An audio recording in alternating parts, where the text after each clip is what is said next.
Bonjour. Alors aujourd'hui, ce que je vais vous dire à propos de la respiration, c'est vraiment le minimum minimorum à savoir, notamment en ce qui concerne le couplage de la respiration avec le système nerveux.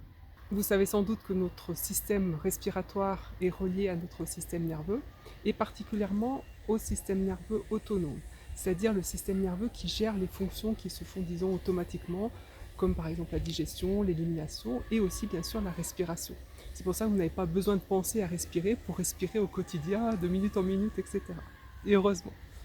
Alors, notre système nerveux autonome a deux branches. Une branche dite sympathique, où quand elle est activée, en fait, on rentre plutôt dans un mode action.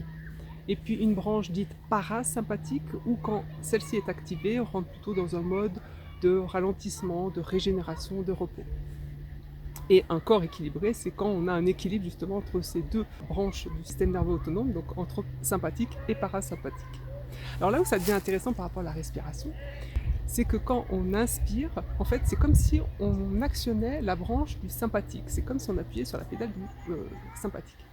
Alors que quand on expire, automatiquement, en fait, on active la branche du parasympathique. Donc en fait, quand on inspire, on est plutôt dans le mode action, disons, et quand on expire, on est plutôt dans le mode relaxation. Et finalement, à chaque cycle respiratoire, on active à la fois les deux branches.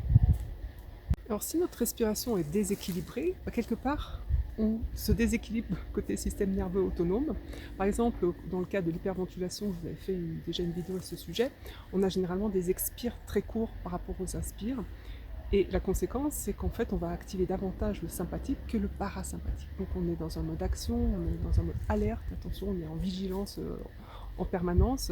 Et donc quand cet état perdure dans le temps, généralement, ça a des conséquences au niveau physique et aussi au niveau mental. Et puis si ça dure vraiment très longtemps, ça peut vraiment avoir des conséquences sur la santé assez importantes. Mais l'autre bonne nouvelle, que vous savez déjà, c'est qu'on peut aussi contrôler notre respiration. C'est-à-dire que notre respiration est aussi couplée à notre système nerveux dit plutôt volontaire. C'est-à-dire que si par exemple j'ai envie d'étendre le bras, je pense que je vais étendre le bras et j'étends le bras par ce système nerveux volontaire. Et là, si j'ai envie de couper mon souffle pendant un moment, ou si j'ai envie de souffler longtemps un moment, je peux le faire, etc. Donc, vous voyez, cette respiration, c'est intéressant, elle est à la fois liée au système nerveux autonome et au système nerveux volontaire. J'ai aussi du contrôle dessus. Et ce qui n'est pas le cas de toutes les fonctions dites automatiques. Par exemple, la digestion, vous avez beau dire, bon, bah, je vais accélérer ma digestion, directement, ça ne va pas le faire. Il y a du bruit à côté, excusez-moi. Alors, où est-ce que c'est intéressant cette histoire? C'est que si vous commencez par exemple dans la journée à un peu être stressé, vous sentez une tension qui monte, et bien de suite, vous pouvez vous dire ah, je vais me calmer en allongeant l'expire. Parce qu'en allongeant l'expire de votre respiration, de suite vous allez activer la branche parasympathique, et donc orientation plutôt vers le repos, la régénération, le calme. Donc vous voyez, vous avez un mode d'action là très simple pour un peu réguler votre état. C'est aussi une des raisons pourquoi la cohérence cardiaque est intéressante, parce que, peut-être vous savez, mais dans la cohérence cardiaque, la durée de l'expire est égale à la durée de l'inspire. Donc il y a un équilibrage qui se fait entre le sympathique et le parasympathique.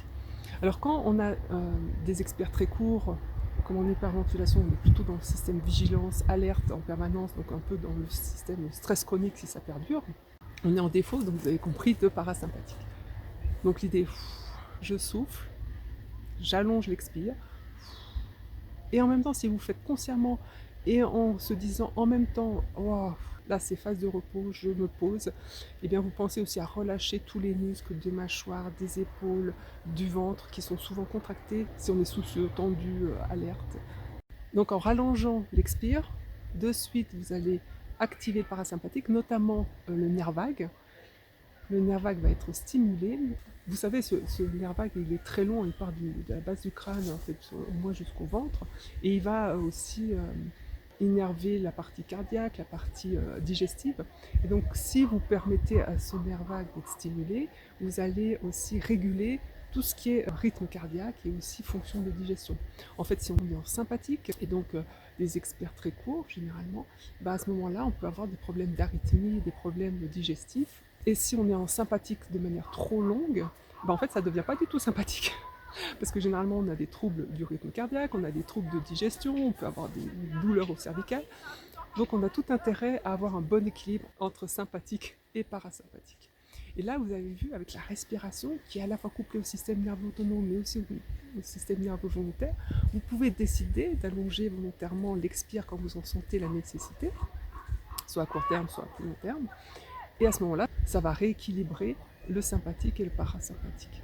Parce que généralement, notre dérive en milieu occidental, c'est plutôt de dériver vers le sympathique, qui, je vous le répète, n'est pas trop sympathique s'il est dominant. Donc voilà, pour conclure, notre système respiratoire est relié à notre système nerveux, à la fois autonome, et c'est pour ça qu'on n'a pas besoin de penser pour respirer, à la fois à notre système volontaire, et c'est ainsi que l'on peut volontairement modifier par exemple notre rythme respiratoire, et notamment allonger l'expire quand on a besoin de ralentir, de se poser, de se calmer. Donc profitez-en. Ma suggestion, c'est au jour le jour de penser dès que vous sentez une petite tension, parce que c'est ça qui est important aussi. C'est de pouvoir réguler au jour le jour dès que vous sentez au quotidien quelque chose qui ne va pas bien, que vous sentez que vous avez besoin de revenir à une pause, d'être plus calme. Et bien vous soufflez, notamment par la bouche, en allongeant l'expire. C'est plus facile par la bouche, généralement. Et en pensant à vous relâcher également tous les muscles. Et à ce moment-là, votre cerveau va être aussi plus clair pour prendre des décisions, les justes décisions. À bientôt. Inspire, expire.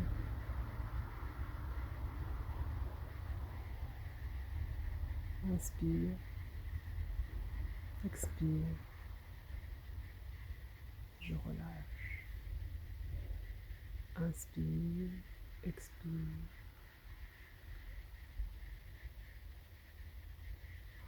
Et ça calme très rapidement. Et plus vous prenez l'habitude de le faire, plus vous allez avoir la détente. La détente, pas comme ça. La détente. La détente qui va venir très rapidement. C'est efficace et très utile. Ça coûte rien, c'est disponible là.